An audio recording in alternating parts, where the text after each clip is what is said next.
चलिए अब हम शुरू करते हैं। तो लास्ट क्लास में हम लोग कहाँ तक देख लिए थे? हाँ, लास्ट क्लास में हम लोगों ने देख लिया था 1857 तक ब्रिटिश विस्तार। ठीक है, अब हम देखेंगे ब्रिटिश नीतियां, पॉलिसीज ऑफ ब्रिटिशर्स। तो इसमें हम तीन तरह की बेसिकली देखेंगे, तीन तरह की नीतियां। पहली है आर्थिक नीतियां, आर्थिक। दूसरा है संवैधानिक, संवैधानिक और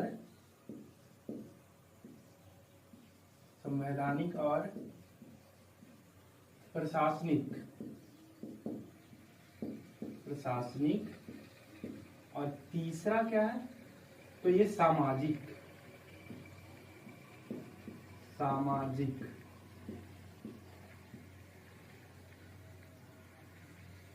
ठीक है, ये तीन नीतियां हम लोग देखेंगे आगे चल के। अब इसमें हम सबसे पहले देखते हैं आर्थिक नीतियां, इकोनॉमिक पॉलिसीज ऑफ ब्रिटिशर्स, है ना। आर्थिक नीति,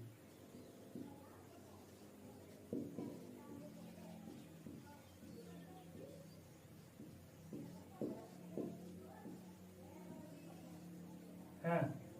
इसमें हम पहले देख लेते हैं भू राजस्व नीति। भू राजस्व,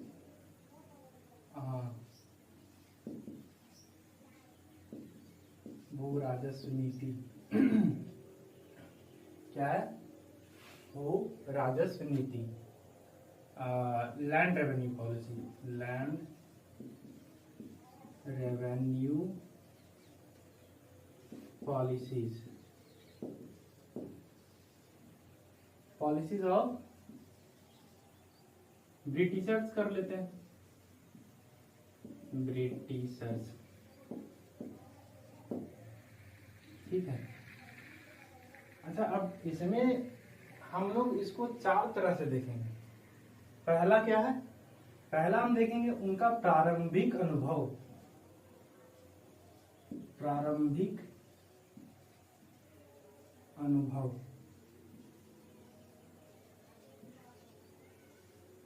दूसरा में हम लोग देखेंगे जमींदारी प्रथा या बंदोबस्त, बंदोबस्त कर लेते हैं। तीसरा में हम लोग देखेंगे रैयतवाड़ी,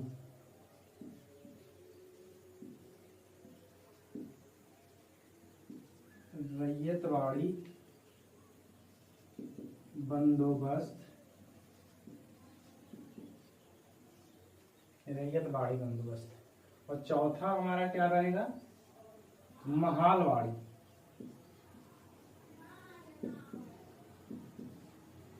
महालवाड़ी। ठीक है, हम लोग इसको चार तरीके से देखेंगे। तो अभी हम लोग सबसे पहले देखते हैं प्रारंभिक अनुभव। प्रारंभिक अनुभव, अच्छा आपको अगर याद हो तो 1757 में, हाँ हाँ हाँ ठीक, तो वहाँ प्लासी की युद्ध के बाद क्या हुआ था कि वहाँ उनको 1760 में वर्धमान, हाँ वर्धमान, मिदनापुर और चटगांव की जमींदारी मिल गई थी, है ना। और उसके बाद फिर आगे देख सकते हैं हम लोग क्या 1764 के बक्सर युद्ध के बाद क्या हुआ था कि उनको बंगाल, बिहार और उड़ीसा में दीवानी अधिकार जो मिल गए थे। तो ये धीरे धीरे करके उनका जो प्रारंभिक अनुभव है उनको अभी ये भू राजस्व में कोई मतलब बहुत ज्यादा एक्सपीरियंस है नहीं। ठीक है, तो यहाँ से उनका धीरे धीरे अनुभव हो रहा है। तो 1772 में 1772 1772 में वॉरेन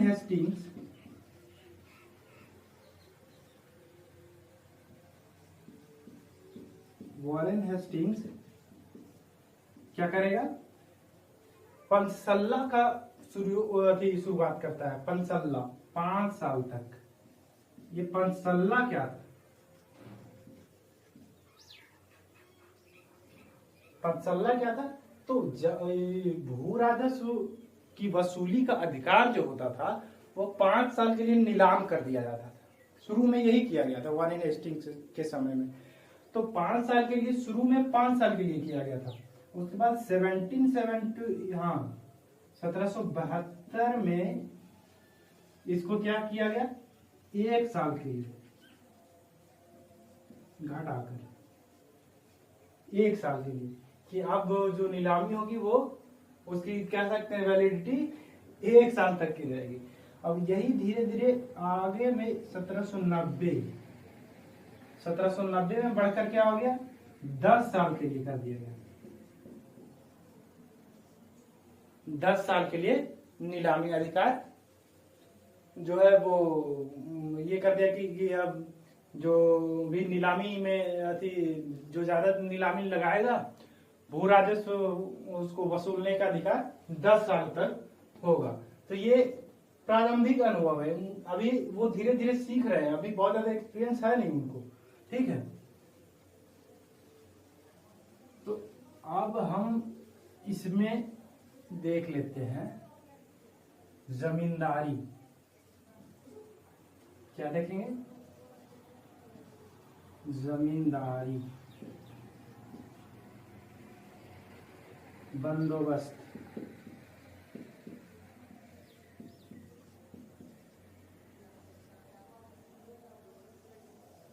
ये जमींदारी बंदोबस्त क्या, तो होता ये था कि ईस्ट इंडिया कंपनी क्या करती थी, जमींदारों को क्या करती थी, जमींदारों को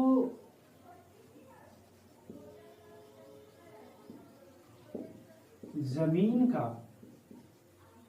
जमींदारों को, जैसे मेरा कोई जमीन है, मैं किसी जमीन का मालिक हूं, तो कंपनी क्या करती थी शुरू में कि मेरा ही जमीन छीन के, मेरा मालिकाना हक छीन के वो जमींदार को दे देती थी, ठीक है, वो जमींदार को दे देती। अब यहाँ ये हो जाता था कि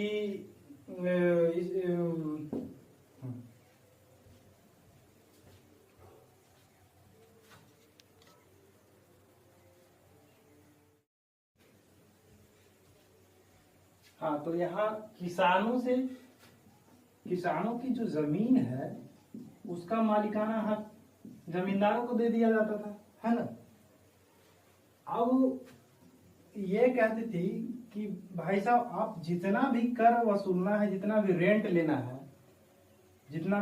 है किससे, तो किसानों से जितना भी रेंट लेना है आप लीजिए, उससे हमको कोई मतलब नहीं है, लेकिन आप जितना भी रेंट वसूल कीजिएगा उसका 10/11, यानी कि मान लीजिए कि आप 110 रुपया अगर ये लेते हैं, वसूल करते हैं, रेवेन्यू आप वसूल करते हैं, तो इसमें से आपको कितना हमको देना होगा, तो इसमें 100 रुपया हमको देना होगा। 100 रुपया आपको ईस्ट इंडिया कंपनी को देना होगा। अब बाकी जो बचा 10 रुपया वो कौन रखेगा, तो वो जमींदार रखेगा, है ना। तो दिक्कत भाई साहब यहाँ ये आ रहा है कि यहाँ कोई रेवेन्यू का मतलब रेंट तो तय नहीं है, रेंट ईस्ट इंडिया कंपनी के द्वारा तय नहीं किया गया। अब ये यहाँ से जमींदार जितना चाहे उतना वसूली कर सकता है, बढ़ा सकता है, घटा भी सकता है, घटाएगा तो नहीं, तो बढ़ा सकता है। अब ये बेचारे, इनको तो रेंट तो पे करना ही है, ठीक है। तो ये कर्ज ले रहे हैं। कर्ज किससे ले रहे हैं, तो ये महाजनों से कर्ज लेना पड़ रहा है इनको, महाजनों से कर्ज लेना पड़ रहा है, ठीक है। अब एक तरफ तो इनको देना पड़ रहा है, रेंट पे करना पड़ रहा है, दूसरा तरफ इनको महाजन का कर्ज भी वापस लौटाना पड़ रहा है। तो ये दोनों तरफ से उलझ गए हैं, इनकी स्थिति बद से बदतर हो गई है, ठीक ना। तो ये तो ठीक वही वाला बात हो गया कि जख्म का इलाज नमक से किया जा रहा है। इनके पास कोई ऑप्शन भी तो नहीं है, करे क्या, है ना। अब यहाँ एक और भी बात है कि ये जो रेंट कंपनी को जमींदार पे करते थे, उसमें एक शर्त था कि आपको सूर्यास्त से पूर्व तक जमा करा देना है। अगर सूर्यास्त से पूर्व आप नहीं जमा करा पाते हैं तो क्या है कि आपका जो ये अधिकार है भू राजस्व वसूलने का, वो हक आपसे छीन लिया जाएगा। तो बहुत ज्यादा मतलब ये स्ट्रिक्ट तो था नहीं, कह सकते हैं, लेकिन चलिए ठीक है, मान लेते हैं ये एक टर्म्स रखा गया था, टर्म्स एंड कंडीशन रखा गया था। अब दिक्कत क्या, अब फायदा अगर देखा जाए तो कंपनी जो जिस उद्देश्य के लिए इसका शुरुआत किया था जमींदारी बंदोबस्त का, उसको तो मिल रहा है, उसको तो वो उद्देश्य, उसका जो उद्देश्य था वो तो पूरा हो रहा है। अच्छा, अगर सबसे पहले अगर एक चीज हम लोग देखें तो इसका कारण क्या था लागू करने का। हाँ, सीधा सा बात है कि कंपनी को धन का आवश्यकता था, धन का जरूरत था। तो धन का जरूरत क्या था, क्यों जरूरत था, हाँ, क्योंकि कंपनी युद्ध लड़ रही थी, लगातार युद्ध लड़ रही थी, साम्राज्य विस्तार कर रही थी, प्रशासनिक खर्च था, और भी ऐसे बहुत सारे खर्च थे। कह सकते हैं कि इंडियन गुड्स को खरीदने का, यानी भारत का जो सामान है उसको खरीदने के लिए भी तो धन का आवश्यकता था। तो ये सब के लिए ये जमींदारी बंदोबस्त लागू किया गया था। अब कंपनी को तो ये जो मोटिव था ये लागू करने का, इसके पीछे, वो तो पूरा हो रहा है, उसको मिल ही रहा है। जमींदार को भी तो एकदम, जमींदार इसमें सबसे ज्यादा फायदेमंद वही था, सबसे ज्यादा, है ना। कि कंपनी को यहाँ तो फिक्स था कि भाई आप 100 रुपया, अगर आप 110 रुपया आप मतलब रेंट कलेक्ट करते हैं तो उसमें हमको 100 रुपया आप दे दीजिए, अब बाकी आप 10 रुपया रख लीजिए। अब यहाँ तो मनमाने ढंग से वसूल रहा है। तो ये नया नया जमींदार सब भी पैदा हो गया था उस दौरान, है ना, नया नया जमींदार पैदा हो गया था। तो जमींदारों को यहाँ सबसे ज्यादा फायदा हुआ। किसानों की स्थिति बद से बदतर हो गई, भूमिहीन किसान बहुत ज्यादा, क्योंकि भूमि का मालिकाना हक छीन लिया गया था। तो भूमिहीन किसान बहुत ज्यादा उभर कर सामने आए, ठीक है। अब हम थोड़ा दूसरा देख लेते हैं। अच्छा, ये जो है कहां कहां लागू किया गया था, तो ये उस समय ब्रिटिश भारत का 19% पर लागू था। ज्यादातर बंगाल हो गया, आपका आंध्र प्रदेश है, आंध्र प्रदेश हो गया, फिर आपका ये मध्य प्रदेश है, हाँ मध्य प्रदेश में भी लागू था, मध्य प्रदेश, बिहार है, यूपी है ना। हाँ, तो ये सब में जमींदारी बंदोबस्त उस समय लगा हुआ है। अच्छा, ये आया था किसके समय, याद है? तो आपको कैसे याद रहेगा, अभी तो हम लोग पढ़े नहीं। तो ये आया था 1793 में, किसके समय? अच्छा, ये तो कम से कम बता सकते हैं 1793 में कौन था गवर्नर, कौन था? हाँ, कॉर्नवालिस था, लॉर्ड कॉर्नवालिस, लॉर्ड कॉर्नवालिस के समय में ये आया था, ठीक है। इसको हम लोग समझ लिए हैं। अब थोड़ा आगे बढ़ते हैं। अब हम देखेंगे अस्थाई बंदोबस्त के बारे में।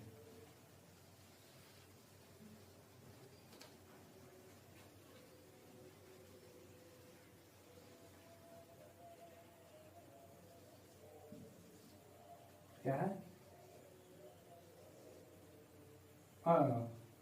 अस्थाई नहीं, रैयतवाड़ी बंदोबस्त, रैयतवाड़ी बंदोबस्त।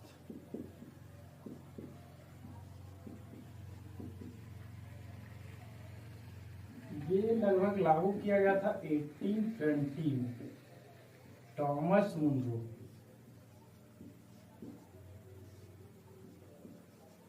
Thomas Munro.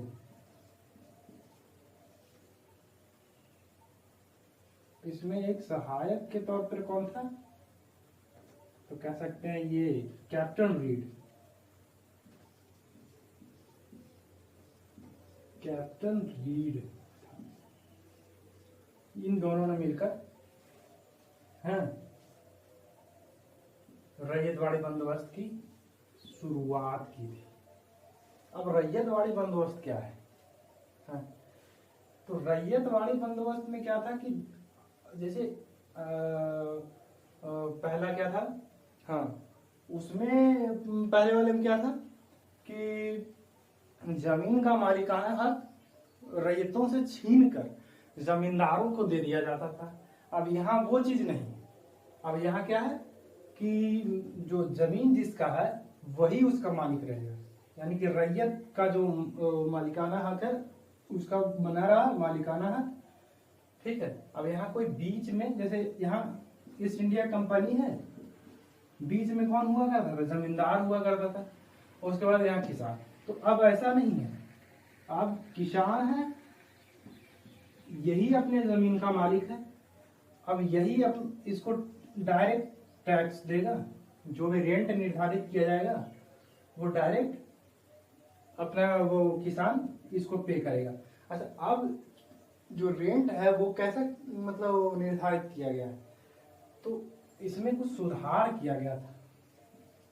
वहां तो कुछ ऐसा नियम कानून था नहीं, ठीक है, कि आपको कितना देना है कितना नहीं देना है। जमींदार लोग जितना हो सकता था मनमाने ढंग से वसूलते थे, लेकिन यहाँ ऐसा नहीं है। यहाँ ये हुआ कि आपको उतना मतलब मान लीजिए कि जो भी आपका उपज हुआ है, हाँ, जो भी आपका उपज हुआ है उसमें जो लागत है उसको हटाकर 25% पर जो टैक्स है वो देना पड़ेगा। ठीक है, तो ये हो गया। अब ये लागू किया गया था कहाँ? तो इसका कारण, लागू करने का कारण तो वही था, सेम ही है, अस्थायी बंदोबस्त जैसा ही है, जमींदारी बंदोबस्त जैसा ही है, कारण तो वही है। तो ये लागू किया गया था सबसे पहले तमिलनाडु में।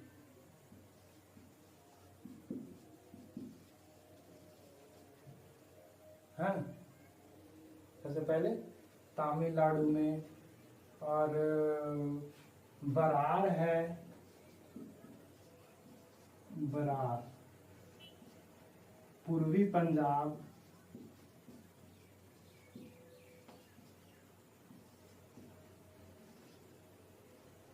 ये सब और भी क्षेत्र थे, वो हम लोग पॉइंट में करके लिख लेंगे। तो ये रैयतवाड़ी बंदोबस्त यही है, मतलब कोई ज्यादा फर्क नहीं है। यहाँ हो गया कि जो जमीन का जो मालिक था, यानी कि जो किसान है वही रहेगा, मालिकाना हक छीना नहीं जाएगा, मालिक वही रहेगा। ठीक है, अब हम देख लेते हैं थोड़ा महालवाड़ी।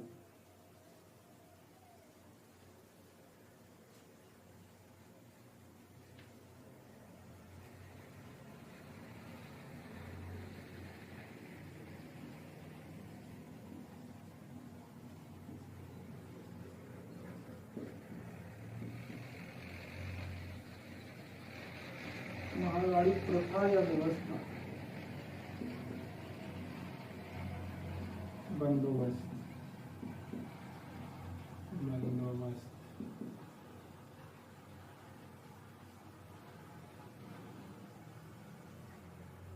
अच्छा, इसमें क्या हो गया, जैसे कोई गांव है, मान लीजिए कि कोई गांव है, अब इसको महाल कहा जाता था, इसको एक यूनिट मान लिया गया, इसको एक इसको महाल कहा गया। क्या कहा गया? महाल कहा गया। अब इसका जो ग्राम प्रमुख होगा, ग्राम प्रमुख,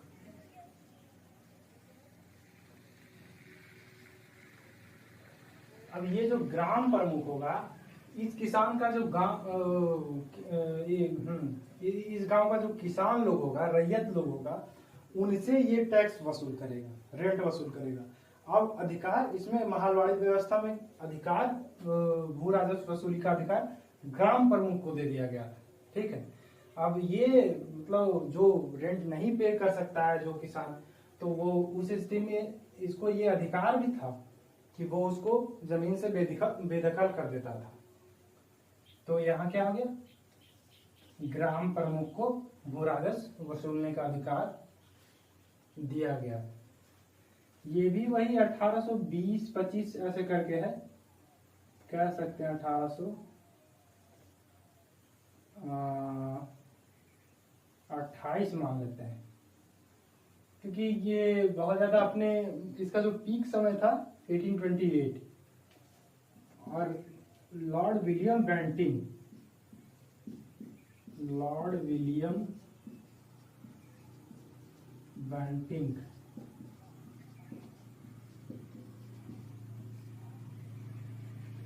इनका कार्यकाल कब से है? 1829 से लेकर के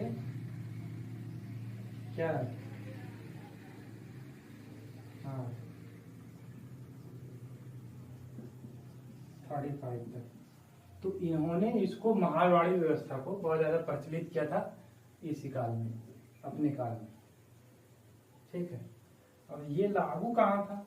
तो ये बंगाल का जो ये है, बंगाल का जो ये, तो इस एरिया में, यानी कि पश्चिमी एरिया में,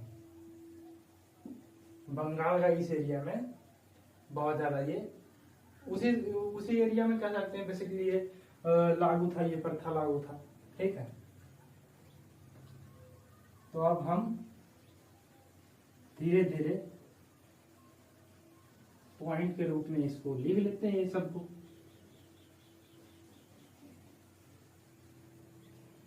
ठीक है। हाँ, पॉइंट में करके लिखते हैं। चलिए, हाँ उसमें लिखिए। हाँ चलिए लिखिए। सबसे पहले प्रारंभिक अनुभव,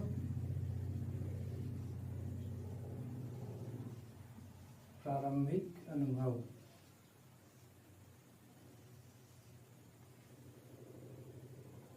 देखिए, भू राजस्व में अंग्रेजों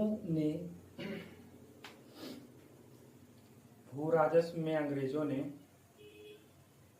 प्रारंभिक अनुभव बंगाल में प्राप्त किया। प्रारंभिक अनुभव बंगाल में प्राप्त किया।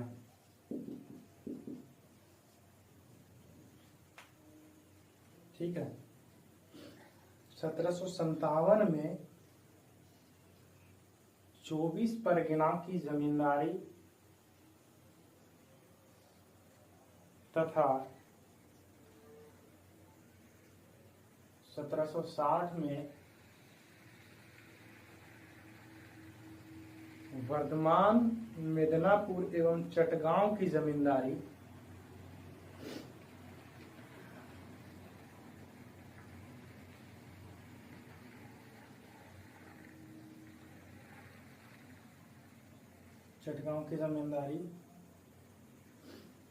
अधिकार के बाद या अधिकार से भू राजस्व संबंधी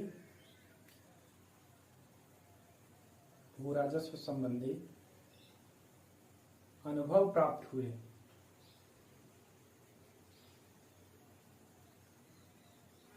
भू राजस्व संबंधी अनुभव प्राप्त हुए। 1772 में बंगाल पर प्रत्यक्ष नियंत्रण करने के बाद, बंगाल पर प्रत्यक्ष नियंत्रण स्थापित करने के बाद वॉरेन हेस्टिंग्स ने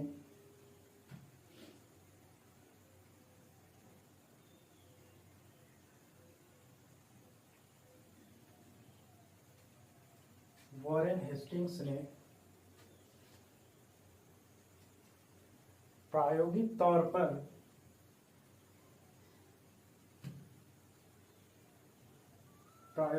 पर 5 सालों के लिए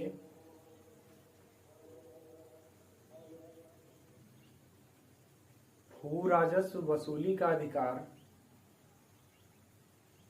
नीलाम किया।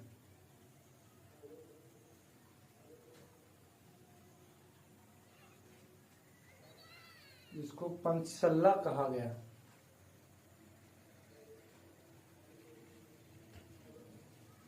जिसको पंचसल्ला कहा गया।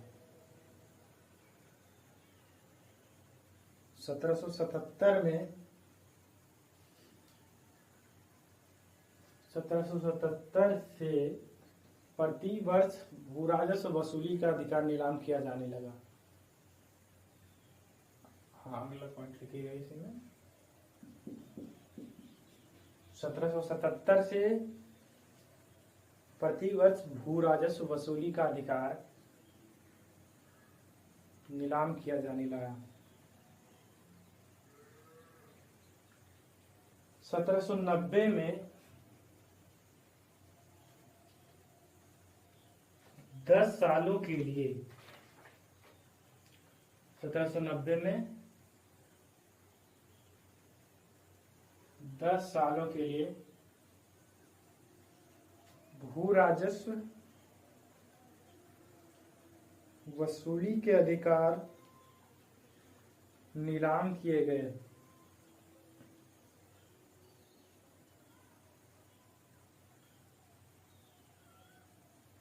और 1793 में इसे अस्थाई बना दिया गया।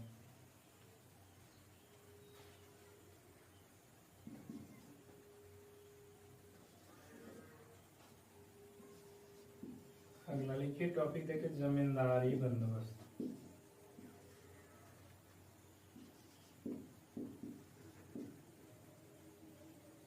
बस जमींदारी बंदोबस्त लिखिए।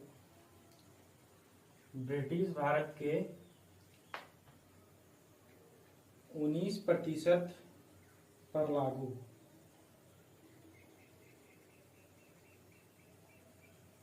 अगला पॉइंट लिखिए, यह व्यवस्था पश्चिम बंगाल,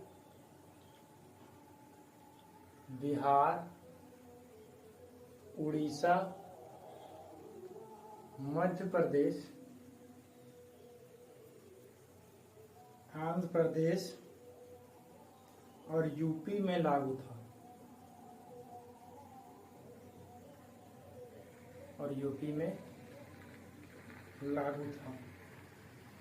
अगला पॉइंट लिखिए, 1793 में लॉर्ड कॉर्नवालिस ने इसकी शुरुआत की थी।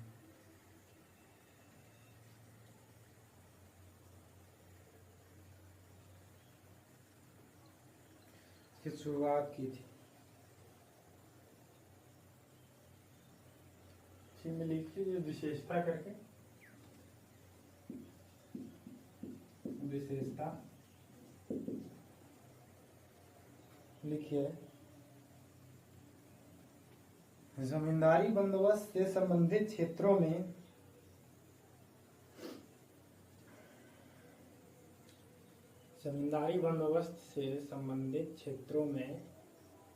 जमींदारों को समस्त भूमि का मालिक बना दिया जाता था।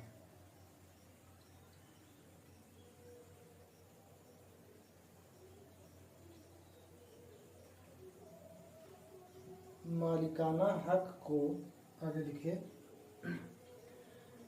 मालिकाना हक को वंशानुगत तथा हस्तांतरणीय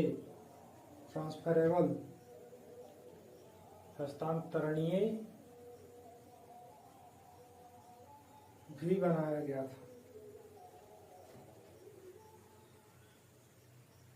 अगला पॉइंट लिखिए। हालांकि इसके साथ कुछ शर्तें भी जुड़ी हुई थी। इसके साथ कुछ शर्तें भी जुड़ी हुई थी, जैसे कि सूर्यास्त से पूर्व जमींदारों को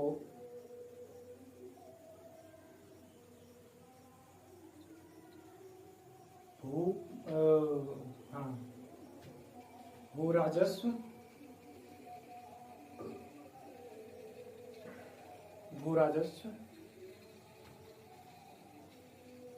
कंपनी को जमा कराना पड़ता था या कंपनी के पास जमा कराना पड़ता था।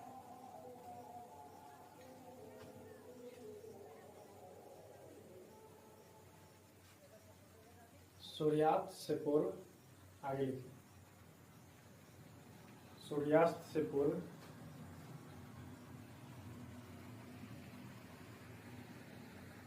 न जमा कराने की स्थिति में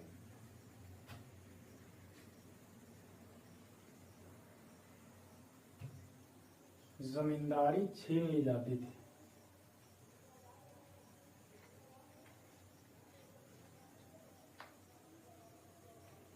आगे लिखिए। कानून में जमींदारों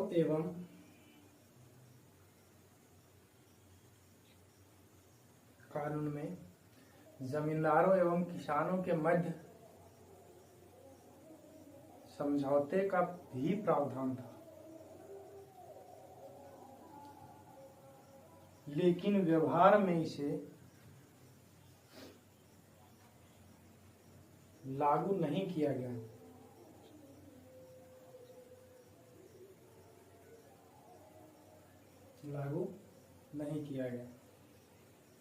आगे लिखिए। सरकार एवं जमींदार के मध्य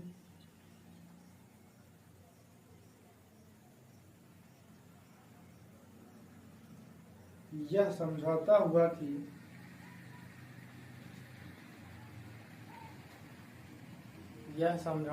कि कुल निर्धारित भू राजस्व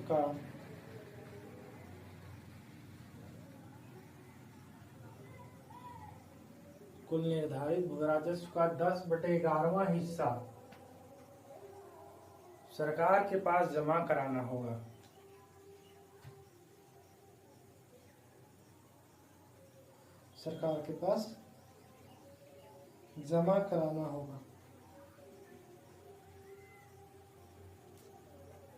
आगे लिखिए इसी में, और यह अस्थायी था।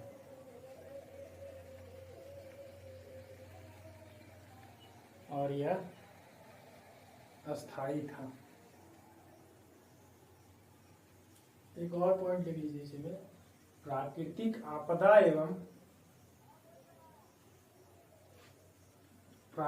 आपदा या किसी संकट की स्थिति में राहत का कोई प्रावधान नहीं था।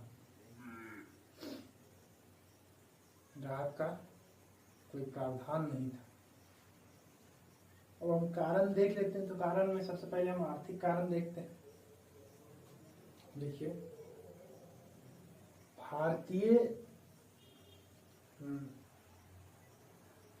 भारतीय उत्पादों को खरीदने के लिए धन की आवश्यकता। भारतीय उत्पादों को खरीदने के लिए धन की आवश्यकता। प्रशासनिक व्यय के लिए, अगला पॉइंट लिखिए, प्रशासनिक व्यय के लिए।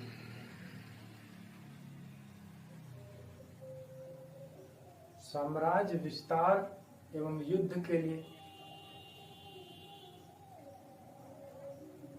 साम्राज्य विस्तार एवं युद्ध के लिए।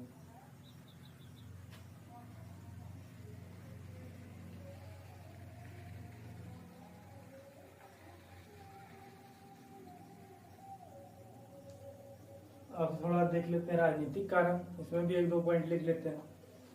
लिखिए राजनीतिक कारण, इसी में पहला पॉइंट लिखिए, प्रारंभिक या प्रशासनिक अनुभव की कमी। प्रशासनिक अनुभव की कमी।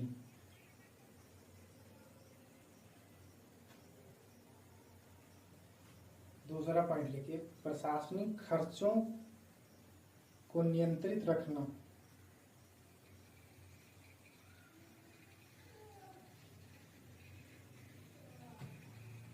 अगला पॉइंट लिखिए, राजनीतिक सहयोगी के तौर पर जमींदारों के साथ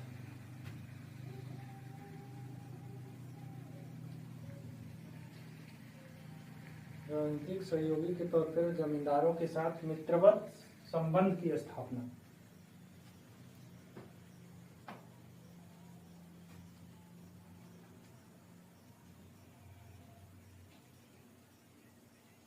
मित्रवत संबंध की स्थापना। परिणाम हम लोग देखते हैं इसका। परिणाम इसमें देखते हैं, सबसे पहले सरकार पर क्या परिणाम पड़ा, प्रभाव पड़ा इसका, तो सरकार लिखिए, जिन वास्तविक उद्देश्यों को ध्यान में रखकर सरकार ने ये बंदोबस्त लागू किया था, उसमें काफी हद तक सफल रही।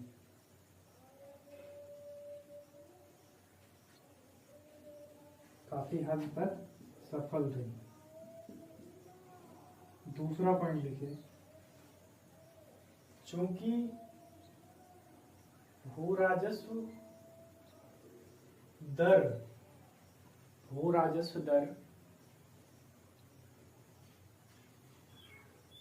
जो था अस्थाई था, भू राजस्व दर अस्थाई था, अतः कंपनी की आय में बढ़ोतरी की संभावना खत्म हो गई थी।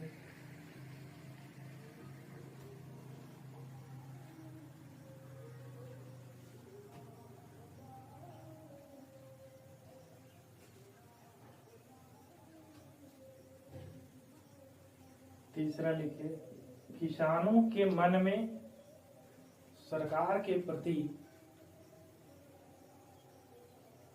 जन आक्रोश की भावना का उदय।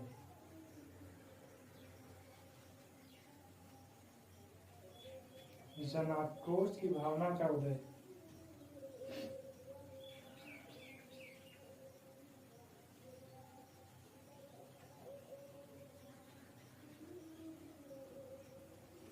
जमींदार देखिए, सेकंड जमींदार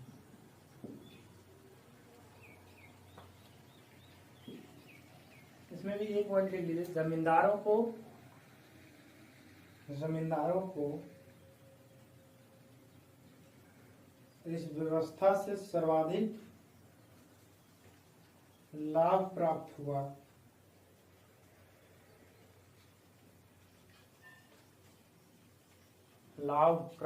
एवं राजनीतिक प्रतिष्ठा भी बढ़ी।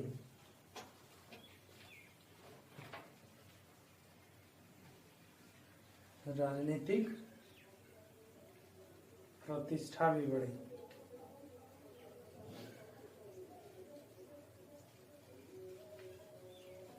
तीसरा में लिख लीजिए, किसानों पर प्रभाव।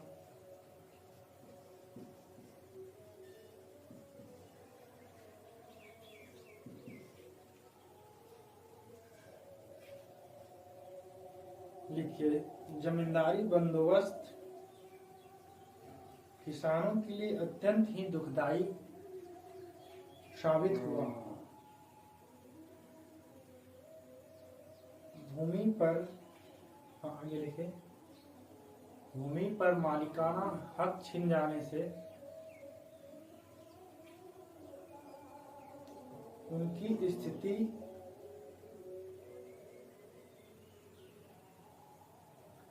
स्थिति बटाईदारों की तरह हो गई। बटाईदारों की तरह हो गई। आगे लिखिए अगला पॉइंट, भूमिहीन किसानों की संख्या में वृद्धि हुई और किसानों की सामाजिक प्रतिष्ठा को ठेस पहुंची। किसानों की सामाजिक प्रतिष्ठा को ठेस पहुंची। अगला पॉइंट लिखिए, किसानों की आय में बड़े पैमाने पर गिरावट आई। इसके लिए निम्न कारक जिम्मेदार थे। उसी में लिखे निम्न कारक जिम्मेदार। पहला, मालिकाना हक छिन जाना,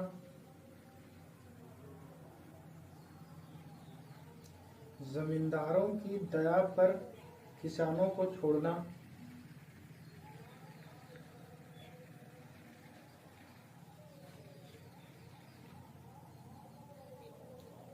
जमींदारों की दया पर किसानों को छोड़ना, जमींदारों की अनुमति के बिना सामुदायिक संपत्ति का उपयोग न कर पाना इत्यादि।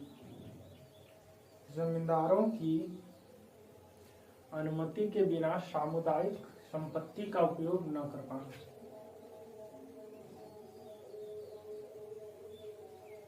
आगे लिखिए अगला पॉइंट, सरकार एवं जमींदारों के द्वारा कृषि में निवेश न करना। कृषि में निवेश न करना।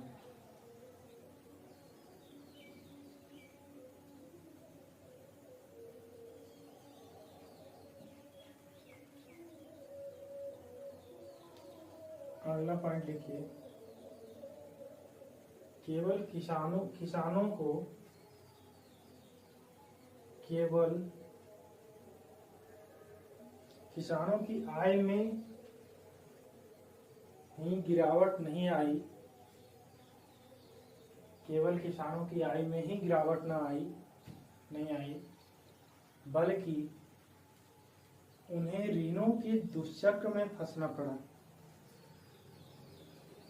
ऋणों के दुष्चक्र में फंसना पड़ा।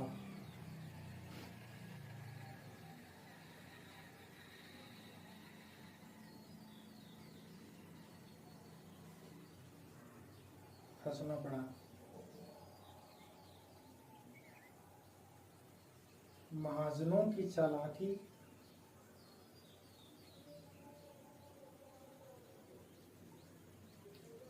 शोषक वर्गों के द्वारा सरकारी मशीनरी या प्रशासनिक मशीनरी का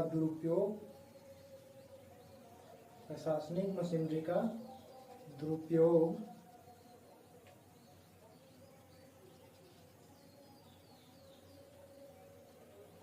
न्यायिक प्रक्रियाओं का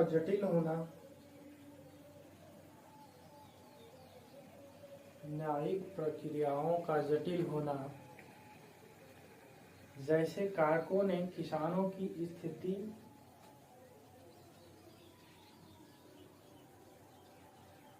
और खराब की, या किसानों की स्थिति ऐसे करके लिख लीजिए, किसानों की मुसीबतें और बढ़ाई।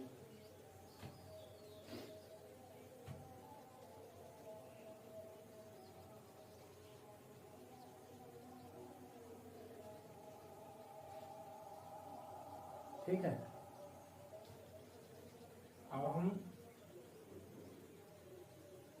रैयतवाड़ी बंदोबस्त के बारे में कल लिख लेंगे, रैयतवाड़ी और मालवाड़ी बंदोबस्त के बारे में हम लोग कल पॉइंट बाय पॉइंट करके लिख लेंगे। उसके बाद हम लोग कुछ प्रश्न को देखेंगे कल। ठीक है, चलिए, थैंक यू।